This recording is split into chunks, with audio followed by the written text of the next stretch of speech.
Hi, and welcome to Concussion Talk Podcast. I'm Nick Mercer. My guest today on episode 43 is pro wrestler, film producer, and concussion awareness advocate Rob Van Dam, RVD. His new film, Headstrong, is about his journey through concussion awareness and recovery. I would like to ask everyone to please visit my website at www.concussiontalk.com and to please consider supporting me on Patreon at www.patreon.com/concussiontalk. If you do visit my website, you may see a blog post by Ashley Hiscock from June 10th, which is yesterday. Ashley is the owner of the podcast sponsor Premier Athletic Therapy and Sports Medicine. You can visit them online at www.premierathletictherapy.com, and if you're in the St. John's or the St. John's area, you can call or book an appointment online for massage, athletic therapy, or kinesiology. You can follow me on Instagram, Twitter, and Facebook at Concussion Talk. Okay, I'm on now with Rob Van Dam. Thanks for being on the podcast, Rob. Thank you so much. Absolutely. I'm glad to be here on this platform to talk about a very important topic. Great, thank you. And I just want to start with a couple weeks ago, you tweeted promoting your movie Headstrong. You tweeted, "In my heart, I believe concussion awareness is more important than ever. I'm glad to share my personal concussion experiences with everyone." So you first introduced this idea in your film, in the movie Headstrong, which I watched like just last weekend, just on Sunday actually. So can you talk about this film, like how it developed, and why you think concussion awareness is such an important issue now? Yeah. So first off, the idea of this movie Headstrong, it's a documentary, and the idea was just to film me doing a 7-day comedy tour. Sometimes I do stand-up comedy. We thought it'd be good to film it and to share my life. You're pretty funny, huh? Well, thank you. It was originally it was going to be a lot more about the comedy. I showed up for the tour with symptoms of a concussion, and from previous experience, the symptoms always go right away. They're gone. So I didn't expect that it was going to be a problem. I kept thinking the show must go on. You know, I'll wake up in the morning and I'll feel fine. But that didn't happen, and I had double vision, and it didn't go away the whole tour. So the movie becomes much bigger. It becomes about chasing down my concussion symptoms, finding out what's going on in my head. So it's a journey that I bring the people on with me because I'm sharing everything live, you know, as I'm getting it live with the camera. So I'm getting my CAT scans, MRI, I'm in vision therapy, and I'm hoping that I don't have CTE, which a lot of my peers have been diagnosed with. And so the movie becomes much bigger. And I really, when I was first promoting the movie, you know, I didn't necessarily want to give away that it was going to be about concussions, just because it's a big surprise in the movie. Right. I wanted it to be unexpected, but now, just in the last couple of weeks, I feel that concussion awareness is more important than ever because my friends keep killing themselves, and it, you know, happened again recently a few weeks ago, and in that. Combined with a lot of synchronicities that happened at the same time made me realize, as we find out in the movie, they say that I don't have signs of CTE, thank God, but they really can only test for it when you're dead. So they test for discoloration, inflammation, odd shapes, irregularities, and everything checked out fine. And I felt really good, but then I started realizing, you know, just most like in the last couple of weeks here, when with another death, and I started thinking, I don't know that this CTE couldn't set in later. I've had hundreds of concussions. I've totally abused my brain. And I, for one, don't want to go out like my friends and be like hanging from a rope somewhere when I have my friends and family find me. Like, I have no desire to do that, but then I can't imagine that my friends want to do that either. So I'm really interested in trying to find out how things take over the brain, depression, and just different brain chemistries. How when something takes over your brain, you don't have control over it anymore, and it's just like it's really interesting. And my main drive is I don't want that happening to me. Yeah, no, I mean, geez, of course not. Just yeah. Well, like just you said, you have so many friends who are also obviously were in the wrestling business and have had the same number of traumas as you've had to your head. So it's very obviously very important to you and very just important to all your friends and everyone you know and your contact in your world. So that's yeah, so understandable that you want to research, find out more about this, as much about this as you can. Yeah, so I'm Uh, absolutely. So I'm doing a lot of research right now, and I'm also one of the. I'm not really talking about this yet, but I'm looking into the health benefits of CBDs on the brain. You know, NFL has a story in this month's Time magazine where they're looking at the neurotropic inside the CBDs, which they have field testing to do, and they might have to do it on a bigger scale than I would. You know, I feel yeah, like I'm on the front line. I've got some great connections, and if I can come up and represent some kind of product that actually really could protect the brain, then I would feel like a hero. Like I can't imagine. I can't imagine how um, how gratifying that would feel if I was able to make that happen. yeah, of course. Wow. Yeah, I mean, because there's so much new research all the time about concussions and what to do and what to build to help and what can't help or what can't help right now. We don't know if can help or whatever. So yeah, always new research is so developing so quickly. So yeah, Yeah, Nick, yeah. sorry to interrupt you, Nick, but all I hear is static when you're talking now.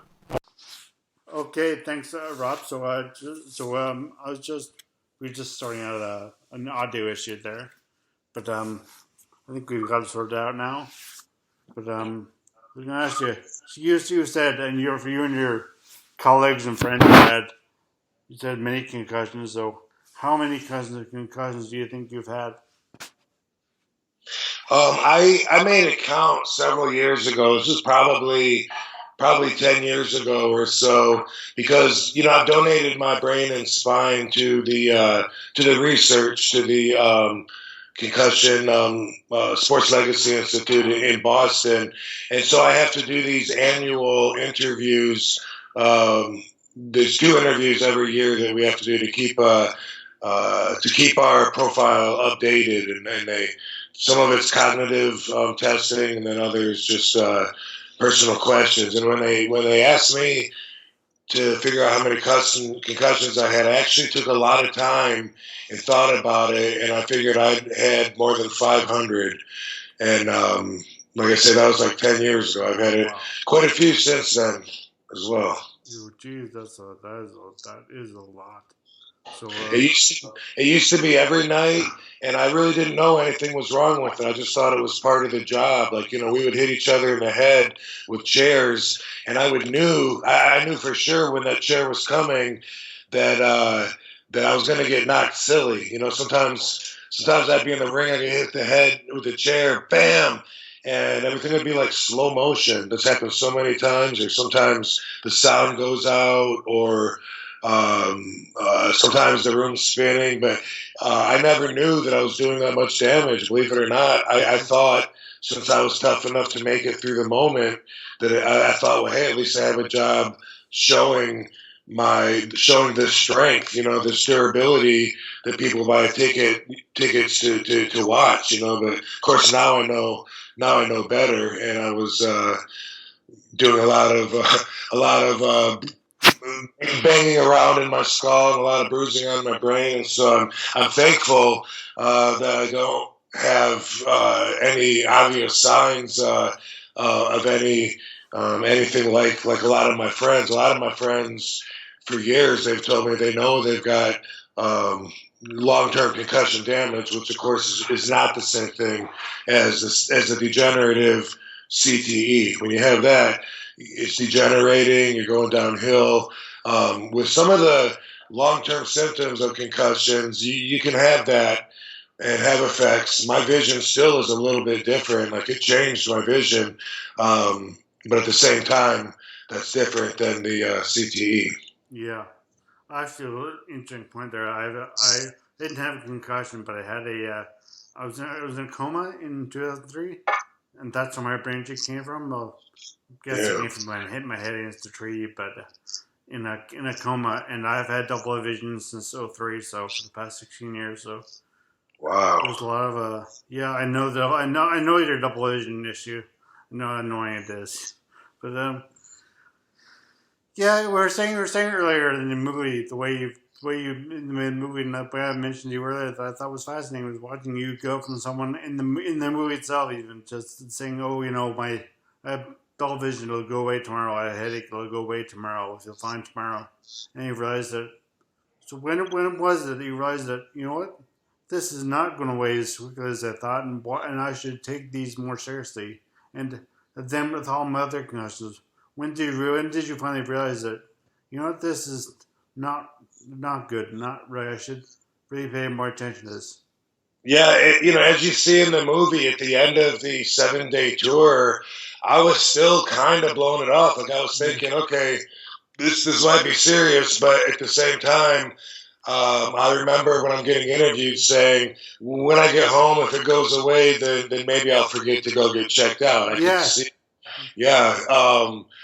So it was really, not until I started going, I guess, to the neurologist, and I realized at that point that I wasn't getting better by myself, and it was really causing inconvenience in my life, because I was just so far off of my game. I had to make so many appointments between getting my brain scanned and seeing this neurologist and trying to make appointments with the vision therapist. And I remember those first few weeks, I was so far off my game. I feel like I missed like 3 or 4 appointments. And I was trying to make up for it. I thought I could just find a vision therapist anywhere. So I would go on my own and try and ask somebody if they could do it. And I didn't understand. It was like an in-house thing with Carl and Job, and they all work with each other. And I was just like, I felt like they weren't going to help me because I kept missing appointments. Yeah. And they kept saying, they even switched therapists with me because the other girl got sick of me no-showing her. And eventually I got everything straightened out. But for a while there, just having the double vision made life so much harder that it was, and I didn't have someone, to walk me around and do things and take care of me and stuff at that time. I was like by myself for most of it, with as far as that goes. So it was really challenging, and that's when I realized, like, you know what, I really need to get this fixed. I need to get into vision therapy. I need to make the appointment, remember when it is, and get there and find out, what to expect out of my double vision, which didn't seem to be getting better at all. Yeah. So as you said, you didn't know much about, you knew you had symptoms of what figured was a concussion, but you didn't know how serious it was. So what, for wrestlers and pro wrestlers in general, would you say, what is the level of awareness of concussion? What was then when you were wrestling? Let's say when you were wrestling with ECW. Yeah, they've changed their protocol. I'd say before 2007, maybe 2006 or 2007. Before that, I don't think any of us understood what the concussion damage potential was. And a fellow wrestler, Chris Nowinski, he got his concussion ended his career. And he's a Harvard graduate. Yeah. We always knew he was so smart to be a wrestler, but he ended up studying the brains, and now he actually looks at the brains of all of my peers, and he's the one that made the connection and said, hey, all these 99% of the NFL football players that they tested had it. They were testing the brains that were donated because they were probably suspect, but 99% of the brains had it, and he started making the correlations between pro wrestling and football, and there was a lot of resistance to it. And there still is. So that's the thing, Nick, is there's still resistance. They've changed a lot of what they did. They don't do chair shots to the head in WWE anymore. WWE is just one company, but they are the big one. They are the standard setters, and they are the company that's mainstream.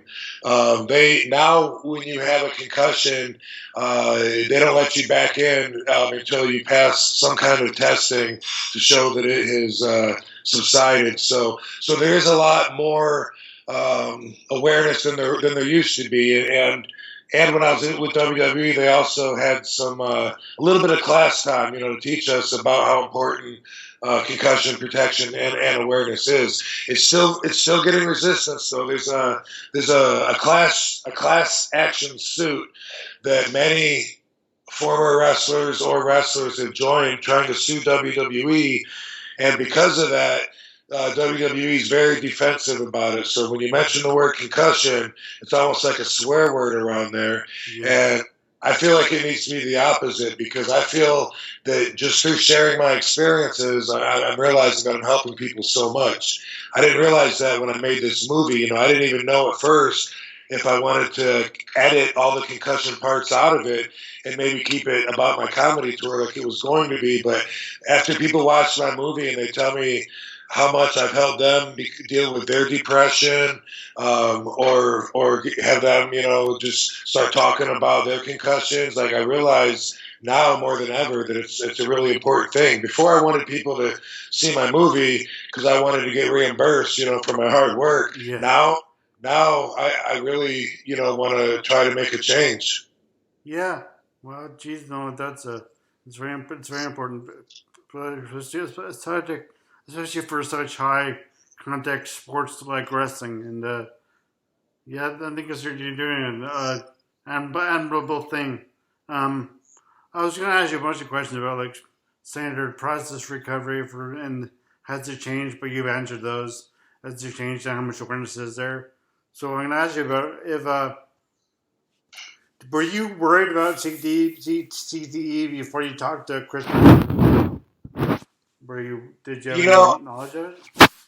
I don't think that I took it seriously enough. Like when I watched the movie and I see how nonchalant I am, which, I'm very passive, and I deal with with stress and pressure like a lot easier than most people, and that's part of my personality and attitude. But like you mentioned, it didn't seem like I really understood. Like I say in the movie, okay, let's say I do have something in my brain, CTE, whatever. At least I'm not going to wrestle that much anymore, so it's not really going to really end my career, and at least people will be able to learn from me. And that's what my attitude in the movie. But when I watch that now, I think, no, it's so much more serious. I mean, worst case scenario, my brain would die, and then I would die.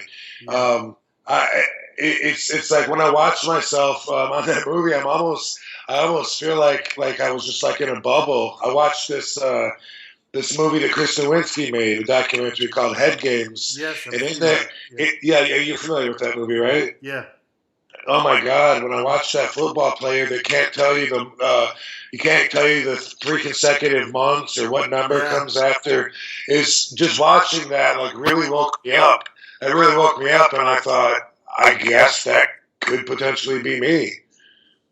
So forget about, well, I'll just use it for a positive cause and we'll all benefit. No, I would like to do anything I could to prevent that from happening. So I don't believe that I have any any of those signs right now. I am still wrestling though. I still every once in a while, do get knocked silly, and of course my concerns are through the roof when that happens now.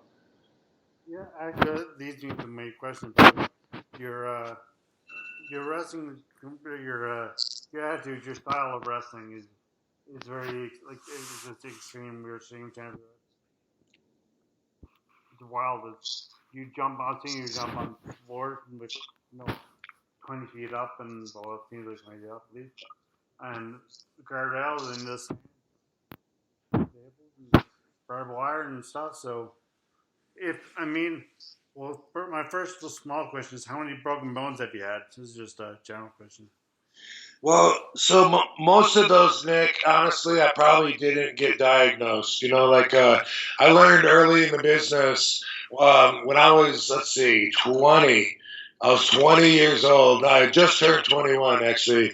And I used to wrestle barefoot and thought that made me look tougher because I was a martial artist. And one time I broke. Is that how you got into wrestling, martial arts? You're a kickboxer, right?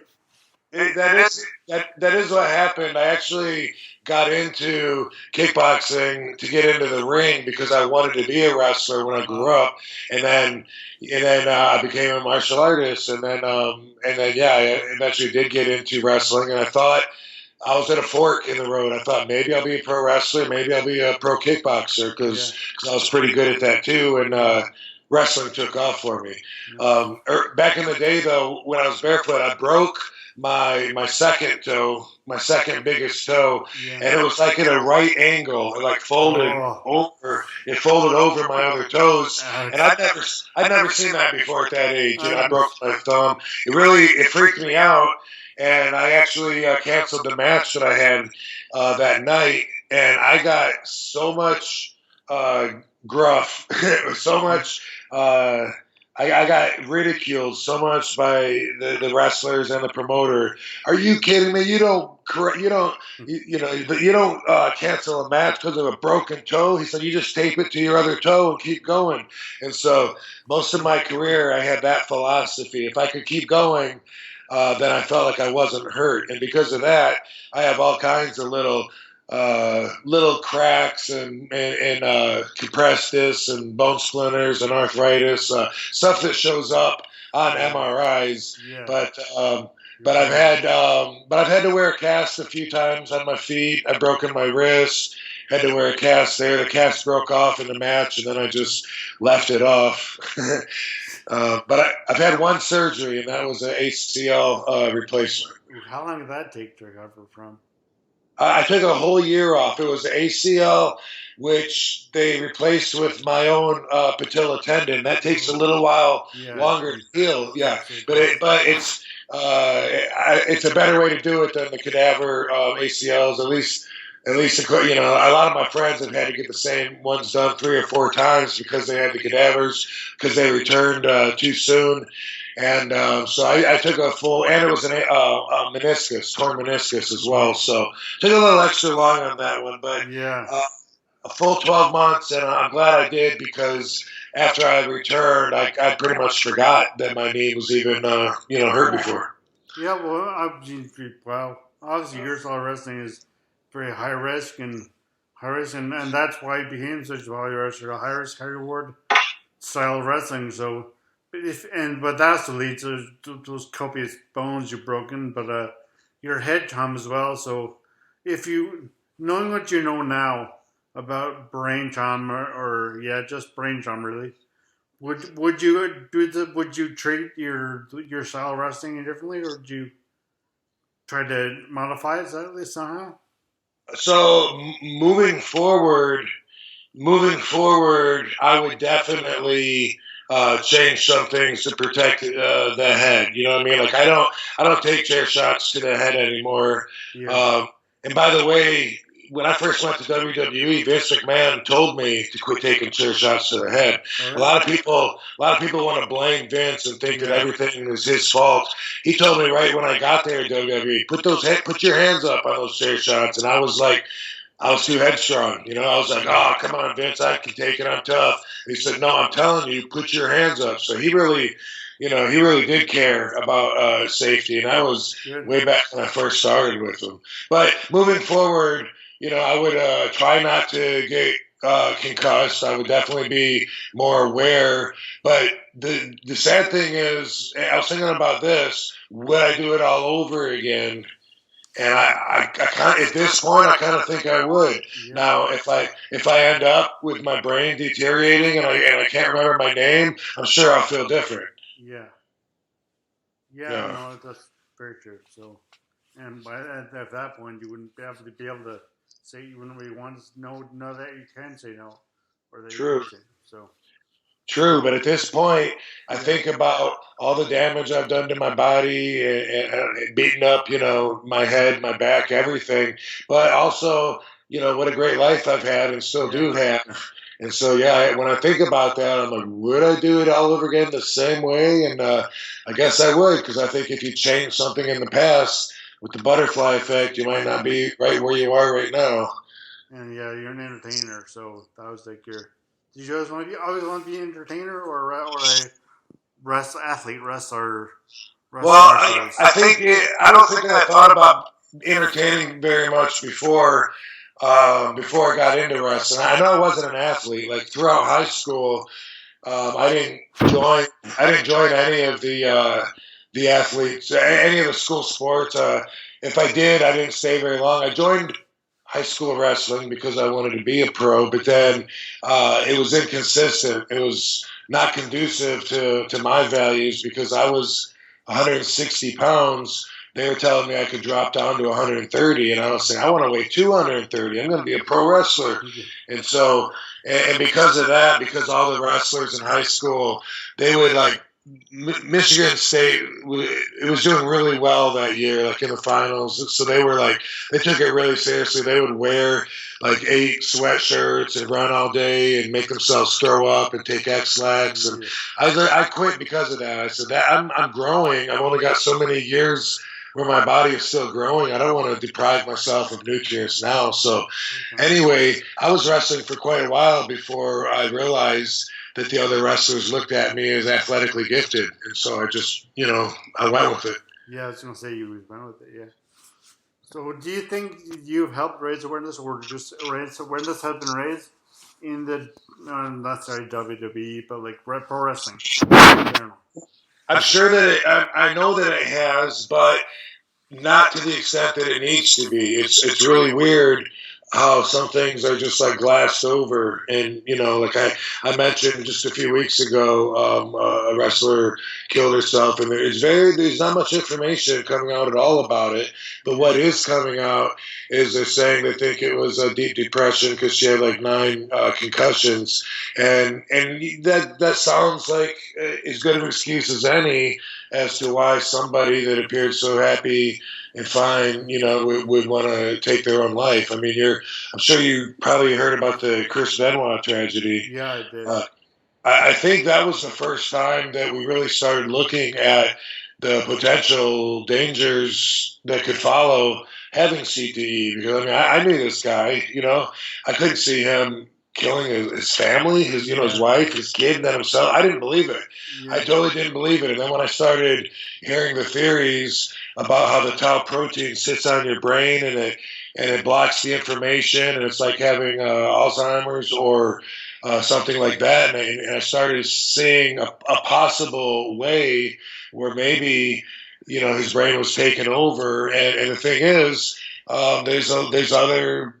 Not many, but there's statistics, as far as other people with this, athletes, and how they go down that same road, how they're acting like not themselves, and they get real depressed, and the signs that the concussion damage lead to with the depression. And I think definitely there's not enough talk about it now, and way more than there used to be. But I'm going to be talking and sharing my experiences as much as possible, and I hope that it encourages other people to also, because we need to find out how to protect our brains, and right now that's a very good possibility. That article I was telling you about in Time Magazine, they're talking about a pregame pill that the players could take with CBDs so that when they go out there and play, the brain would then be protected.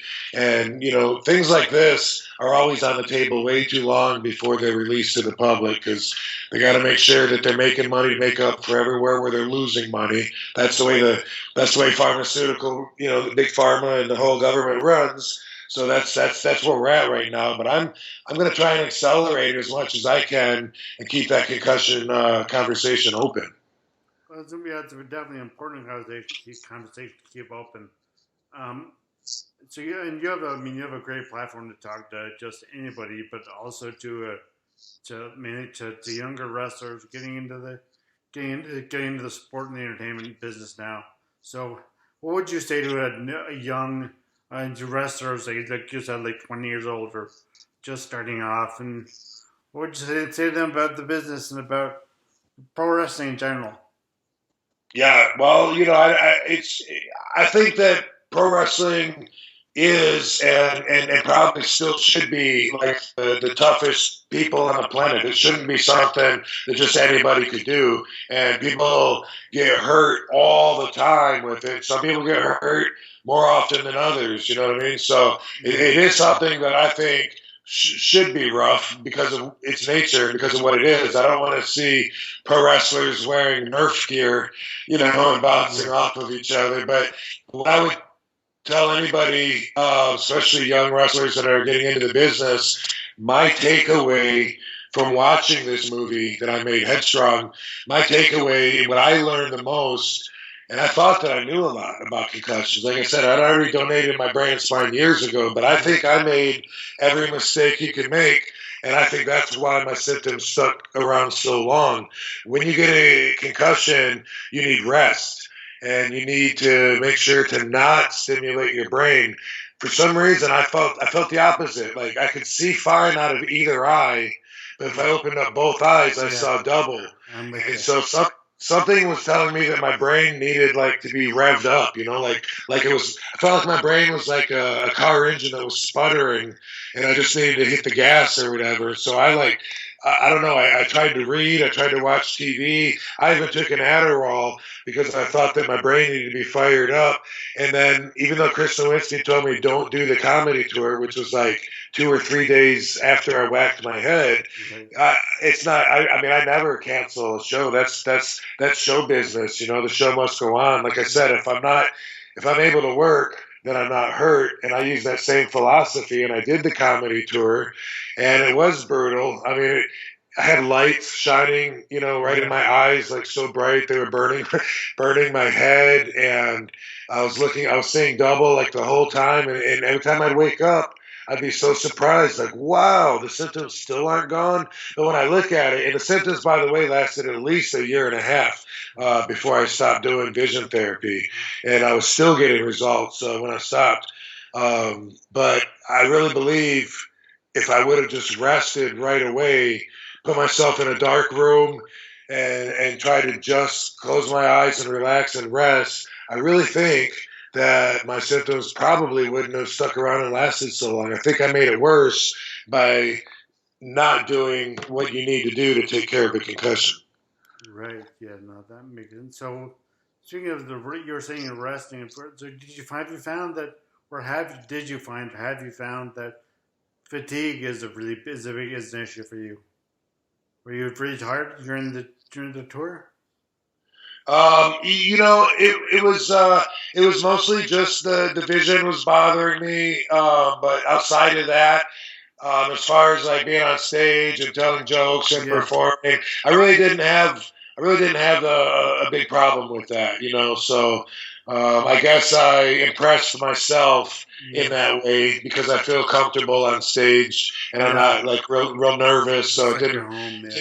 Yeah, so it didn't seem like as stimulating as it probably was. At the time, I thought like, well, I'm just up there talking like this. But looking back at it, it's probably way more stimulating than it would have been if I was just in a dark room. Yeah, no, I think the movie is a great insight into how watching somebody like yourself go from someone who knew a bit about concussions and to someone who knows a lot more about, is aware of, not just knows about them, but is aware of their effects and and what to do and how, and that they should be obviously avoid it, but they should be treated with respect. So it's a fascinating, that's a fascinating movie. And so, where can people find that movie? Thank you. Yeah. So the movie's Headstrong, and I'd love it if everybody checked it out. Let me know. Let me know what you think about it. I'm really proud of the way this documentary turned out. Headstrong is available on iTunes, Amazon, Google Play, Vudu, and Fight TV. Okay, I don't know Voodoo or Fight TV very well, but Yes. So Vudu appears to be Walmart's distribution, digital platform distribution, and Fight TV. They're the only one that actually is around the world right now, and Fight TV does MMA and pro wrestling, and a lot of the fans are familiar with it. So yeah, so that's a newest channel that we've been on, and I'll be working on putting a DVD together, hopefully by the holidays. But right now, I still need a lot more people to check it out on iTunes. Well, I hope you. I mean, I endorse it. I think everyone should. It's a fascinating look at watching, like I said, someone go from not total ignorance, but just not that aware of it, into someone who really knows about it, and someone's really interested, wants to know more, and sees how it affects their own life. So I recommend everyone check it out. Yeah, that's the thing. I mean, it's a valid cause, wanting to find ways to prevent my friends from getting CTE, and finding ways to help their brains. But to be honest, it's also a selfish motive, because I don't want to end up like a lot of my friends. So that's that's my genuine determination here, is that if we can do something while I'm still around, let's do it. That's definitely. And so thank you so much for coming on a podcast. Is there anything else you'd like to promote? Like, talk about how do people find you on social media or your website? Yeah, you can find me at The Real RVD everywhere on social media, and there's also a website for this movie called HeadstrongRVD.com, and that's where you can see any info, the trailers, and check it out there. I also got RobVanDam.com, but I forget about that one. But the real RVD everywhere, and if you see the movie, I would love it if you would hit me up on Twitter or Facebook or something, and let me know if you enjoyed it. Because not only is the movie about me, but I was involved every step of the way, editing everything frame by frame. So when I say I'm proud of the way it turned out, that's also as a movie maker, which most people won't know me as. No, I've introduced you in my short little brief intro as a film producer. So hopefully Awesome. become aware of that aspect of your life. But thank you so much for being on the podcast. Yeah, thank you so much, Nick. Let's get the word out, and keep moving forward, and have more information to share in the future. Thank you. Yeah. Okay. Thank you. Have a great day. I apologize for the audio issues, but I hope you managed to make your way through. As always, music at the beginning of this podcast is by Ben Sound. www.bensound.com.